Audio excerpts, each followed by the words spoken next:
예, 배우 송심 씨 남편 청부 살해 사건 영화에서나 보던 일이 현실로 일어났습니다. 강상우 사회부장 나왔습니다. 이제 강 부장님, 이 사건 본질은 유산 다툼이라면서요? 예, 이게 등장인물들의 관계를 좀 알아야지 예. 설명이 좀 쉬울 것 같은데.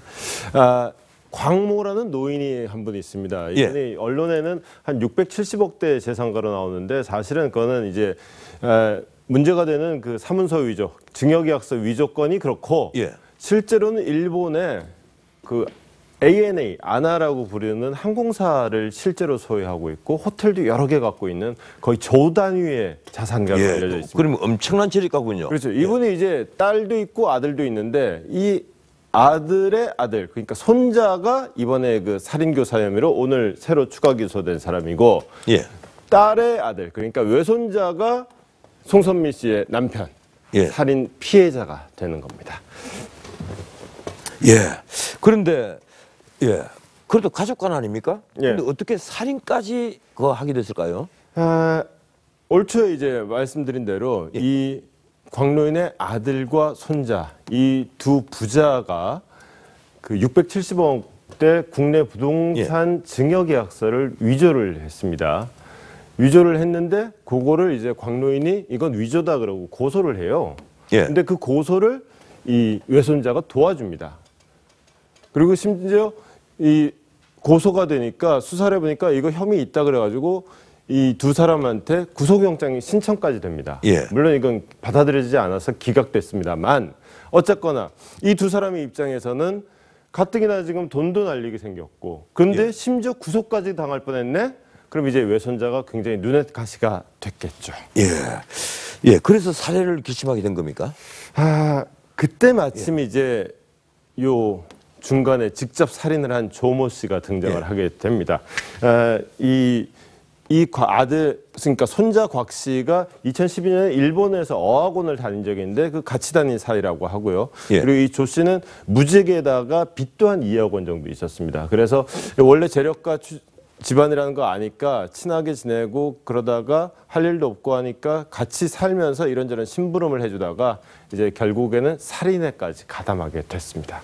그런데 제가 이해가 안 되는 것은 살해를 교사하고 살해를 하게 되면 이 공개리에 그냥 변호사 사무실에서 목격자가 있는 상태에서 범행을 저질렀단 말입니다.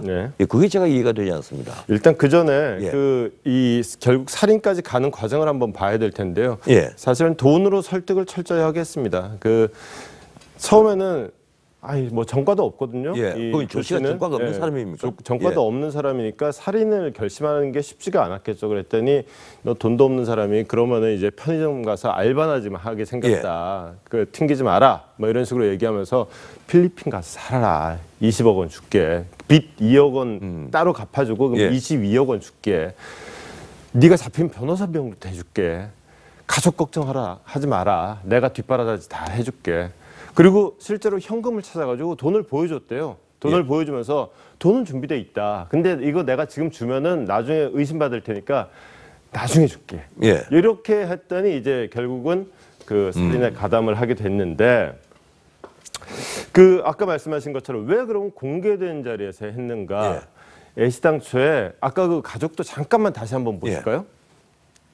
가족도 다시 한번 잠깐만 보시면요. 여기 이 광노인의 딸, 이 사람이 아들만 있는 게 아니라 딸도 있습니다. 그런데 그 딸의 남편이 그 현장에 있었던 변호사예요. 그렇습니까? 그러면 좀 변호사 그러니까 두 사람이 이제 매형 이렇게 되는 거죠. 다시 이제 돌아가면은 그러면은 이제 사실은 이 살인교사 혐의를 받고 있는 곽 씨의 입장에서는 이건 뭐 고 씨나 아니면은 그 변호사나 똑같이 미운 거죠.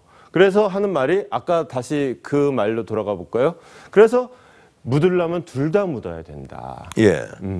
그러면서 변호사까지 죽이라고 하는데 조 씨가 그거는 못하겠다.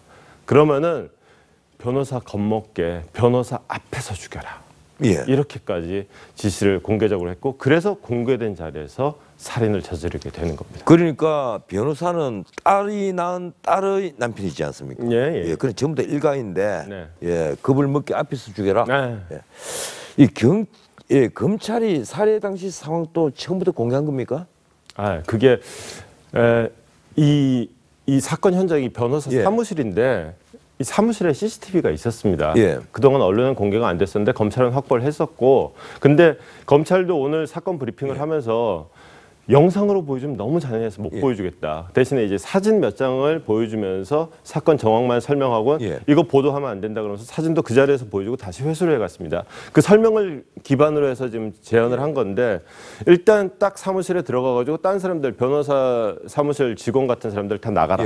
다 내보내고, 그 다음에 이제 그 문을 딱 잠그더니만은 쇼핑백에 미리 이제 그 흉기를 준비를 해갔습니다. 그래서 흉기를 딱 꺼내서 그 피해자 고 씨를 목을 했는데 초범임에도 불구하고 단 일격에 그 목을 관통을 시켰고 고 씨는 그 자리에서 즉사합니다. 그리고 이 자리를 돌아가서 이제 변호사 쪽으로 다가갔습니다. 변호사는 이제 눈앞에서 그 살인을 목격한 상황이니까 굉장히 놀랐겠죠. 저항을 하니까 이 조모 씨가 그 자리에서 네가 더 나쁜 놈이야 라고 얘기하면서 계속 위협을 했는데, 이상한 것은 살인을 저지른 사람이 계속 그러고는 다른 직원들이 안에서 이제 막 고성이 들리고 하니까 문을 따고 막 들어오는데, 그때까지만 해도 전혀 도주할 의상은 전혀 안 보였다는 거죠. 그 상황을 딱 듣고는 경찰이나 검찰이나 아하, 이거는 우발적인 살인은 아니다. 우발적인 살인이었으면 도망갈 생각부터 했을 텐데 그 자리에서 버티고 있었다면 이거는 우발적인 계획된 살인이다라고 심정을 굳혔다는 거죠. 뭐 계획적인 살인 같으면 그래서 청부살인으로 바뀌었군요. 네.